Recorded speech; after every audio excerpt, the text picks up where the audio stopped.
Okay. Hi, this is Evelyn Murray again from Family Nurturing and Caring for Family.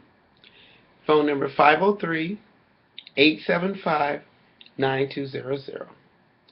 This will be the third or the fourth. I'm not quite sure yet which one it is. But we are a group of family members here of all national groups, and what we're doing is learning how to be our own pro se plaintiffs and go into the juvenile court system and bring about those needed changes that need to happen within the Oregon child welfare system. It appears, after talking to many groups and having a year-long racial disparity and racial disproportionality workshop, they still haven't come any closer to bringing about the needed changes in the system when it comes down to reducing the number of children in the foster care system. What I'm going to share with you at this time is Governor's Task Force on the Disproportionality in Child Welfare. So I'm going to look up a little bit because someone's holding it, and I'm going to be reading it. It says this is the final report, The Road to Equity. The overrepresentation of children, families, and communities of color in Oregon's foster care system represents a serious social injustice and an economic emergency. It also offers an opportunity for the state of Oregon to take the lead in making changes that need to happen countrywide in eliminating this persistent and complex national problem of children being in the foster care system, mostly children of color. Now, this is an executive summary, the mandate, and it says it's urgent. Foster care in Oregon is used much more often and for much longer periods of time for African American and American Indians, Alaska Native children than for white children. The overrepresentation of children, family, and communities of color in Oregon's foster care system represents both a serious injustice and an economic emergency. You would think they would treat it as an emergency and deal with it a little bit better than they have, but so far they're still sitting and having racial disparity meetings, and they no longer invite the community to those meetings. And when they do, they're never announced in the newspaper. It's almost like there's a selected group that go to these meetings, and those families that could be there to say, well, I need this and I need that. This is what's happening to my child in foster care system. Now, the task force was put together in 2011 by the Multnomah County Child Welfare Work Group, and this is that report. And it says that when a child is removed from their home and separated from their family, even if required for safety reasons, the traumatic impact is severe and long-lasting. As a community, we have a moral obligation to do all we can to strengthen and stabilize families as they can safely care for their own children. I'm quoting Deborah Kafoury, Barbara Wilner, and Judy Shipwreck, who are county commissioners of the Multnomah County Child Welfare Work Group. They're located at 501 Southeast Hawthorne, Building 600, Portland, Oregon 97214. And if you want to talk to the commissioners about the racial disparity and the racial disproportionality within the child welfare system, that number is 503-988-3277. Now, the Governor Kitzhaber, and these are my words, Evelyn Murray, acting president of our group, is that Kitzhaber must bring about changes that will support Commissioner Kafoury, Shipwreck, and Wilner in their efforts to keep families home with families and to change the way DHS does business with our Oregon families, whether they're families that live in felony flats, whether they're families that live out in the numbers. When it comes down to children, Glendora Claybrooks wrote an article called Why Healthcare Now? Why Healthcare Now? Because of the socioeconomic situation and society that we're living in, it's breeding a lot of health issues, mental health issues. Families are falling apart because they're losing their livable situation. They like to use the term not homeless but houseless now. and these families are houseless. And these families are getting their children taken away from them. And when federal law clearly states if a family is intact, they're suffering already a hardship together.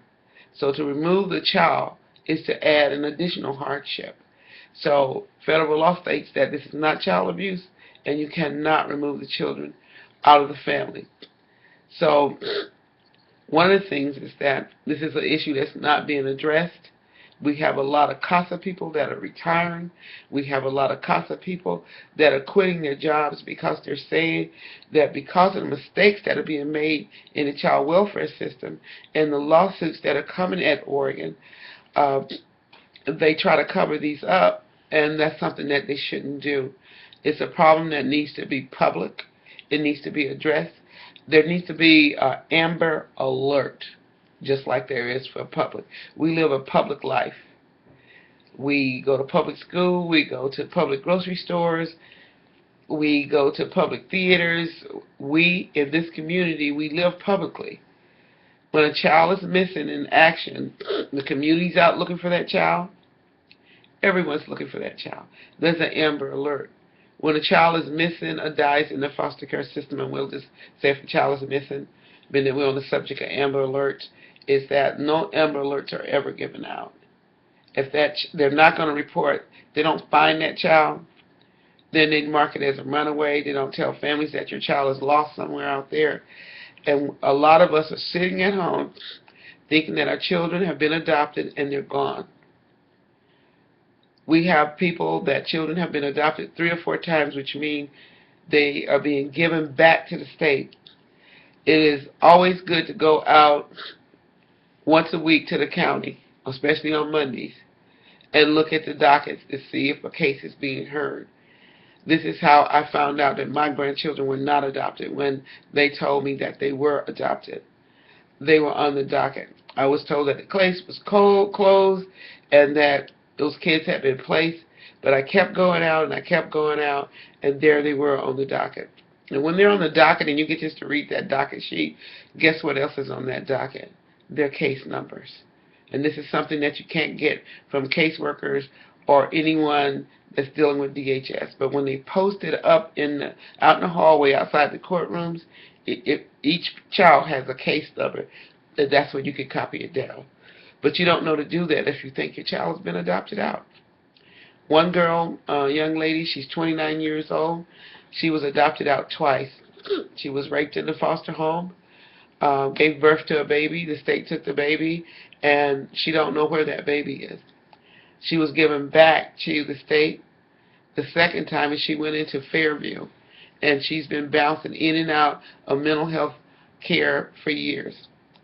And now that she's out, she's weaned herself off of the psychotropic medications.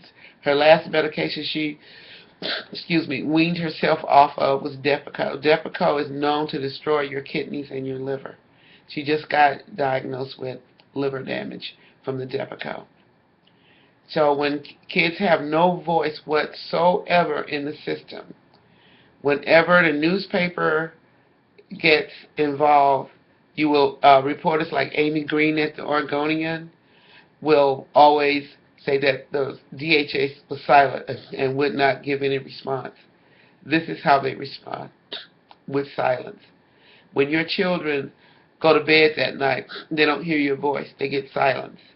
When you go to bed that night, if you can sleep, you don't hear your voice of your children any longer. You can't go and tuck them in. I do know that there are some families out there that are not tucking their children in. The kids are being abused. In our family and in your family, if you're listening out there, if your kids were not abused, attend our weekly meetings at 301 Northwest Broadway at the old Golden West Hotel. What you'll see is John's Cafe on the corner underneath the hotel, and that's where we meet once a week. And we have behind us some artwork by Felix Eliex, who has a a young man that came off of the streets himself as a pop artist and is a graffiti artist, very famous in Los Angeles. And for our group, Family Nurturing and Caring for Family, he made us some artwork of the pictures that you can see behind us. On one of the pictures, it says, "Fear knows no color." And on the other picture, if you can see, there's confidence in one child, and then the lack of confidence in the other child. And this is faith knows no color. Abuse does not discriminate, even if it's in the foster care system. Reporting abuse should not be discriminated against, even if it's in the foster care system. They do not have a right to take our children and take their voice away. This is a violation of your constitutional rights. Children have due process of law, and once the state becomes the parents, they decide whether your voice will be heard or not if you're a child. If kids stay in contact with their family, it will always be someone there to say something. They can come and report to someone. This is Eva Murray from Family Nurturing and Caring for Family. Once again, that's 503-875-9200.